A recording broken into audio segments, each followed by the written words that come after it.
Weekend पे मियाँ बीवी बच्चों को लेकर आउटिंग पे गए। डिनर के बाद वापसी पे साहब ने बेगम साहिबा से कहा, साहब तुम्हें और बच्चों को ड्रॉप करके मैं ज़रा दोस्तों के साथ चाय पी कर आता हूँ। बेगम साहिबा, 10 तो बज गए हैं, अब क्या ज़रूरत है। साहब, सब अभी ही जमा हुए हैं, थोड़ी देर में आ जाऊँगा।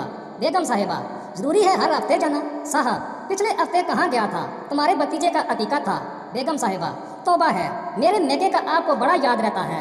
मुझे मालूम है मेरे घर वालों से मिलना आपको बहुत खिलता है। कैसे ताना दिया फौरन, अपने घर वालों का होता तो कभी भी ना जताते। साहब, खुदा को मानो बेगम, मैं कहाँ जता रहा हूँ, सिर्फ कह रहा हूँ कि पिछले हफ्ते नहीं गया था दोस्तों में। बेगम साहिबा, मैं अच्छी तरह जानती हूँ कि आप मेरे घर वालों से हार खाते हैं। हमारे वलीमे में भी आपने मेरे बड़े ताया के मंजले दामाद से हाथ नहीं मिलाया। हमारी शादी की मूवी में साफ नजर आ रहा है। साहब, उफ हद हो गई है, 9 साल हो गए हैं हमारी शादी को। जब भी लड़ाई होती है बड़े ताया के मंजले दामाद साहब का ताना जरूर मिलता है। 1000 बार कह चुका हूँ, मैंने देखा ही नहीं था।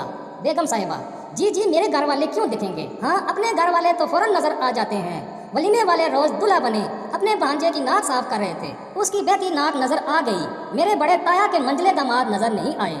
साहब, बेगम अल्लाह का वास्ता है, मेरे दोस्तों के साथ बाहर जाने का तुम्हारे बड़े ताया के मंजले दामाद से क्या तलक है। बेगम साहिबा, अच्छा ये बताएं कि आप अपने दोस्तों में जाने के लिए इतने मचले क्यों जाते हैं, क्या बातें करते हैं। साहब, वही हमारी अपनी बातें होती हैं, हम मजाज दोस्तों में इंसान जाकर फ्रेश हो जाता है। हम सियासी बहस करते हैं, हालात हाजरा पे डिस्कशन होती है, कुछ हंसी मजाक चलता है। बेगम साहिबा, तो ये सब बातें मुझसे कर लिया करें। साहब, तुमसे, तुम्हें ये भी पता है कि वजीर दिफा कौन है। बेगम साहिबा, जी पता है, फरदौस आशिक अवान उस दिन टीवी पे आई थी, बड़ा प्यारा गुलाबी सूट पहना था, दुपट्टे पे कुरैशिये की बेल बनी थी, उस पे मोती टिके थे। दूसरा, मुझे लगा कि सेहत के हिसाब से उन्हें वजीर दिफा ही होना चाहिए। साहब, वो फरदौस आशिक अवान वजीर नहीं मशीर हैं, और वजीर दिफा को बॉर्डर पे कुश्ती नहीं करनी होती। बेगम साहिबा, अच्छा तो वजीर और मशीर में फर्क होता है। चले छोड़ें, ये बताएं कि क्या आपके सारे दोस्त शादीशुदा हैं। साहब, हाँ मगर तुम क्यों पूछ रही हो। बेगम साहिबा, इसलिए कि उनकी बेगमात उनको मना नहीं करती दोस्तों में फजूल वक्त ज़ाया करने से। दूसरा ये कि मेरी कज़न के लिए रिश्ता भी देखना है। साहब, नहीं सब शादीशुदा हैं, और मुझे लगता है कि सब इस वक्त दोस्तों में वक्त गुजारने के लिए अपनी बेगमात से मगर पची कर रहे होंगे। बेगम साहिबा, ये नहीं कि घर जाकर आराम से सो जाएं, फिर कहते हैं कि मेरी नींद पूरी नहीं होती।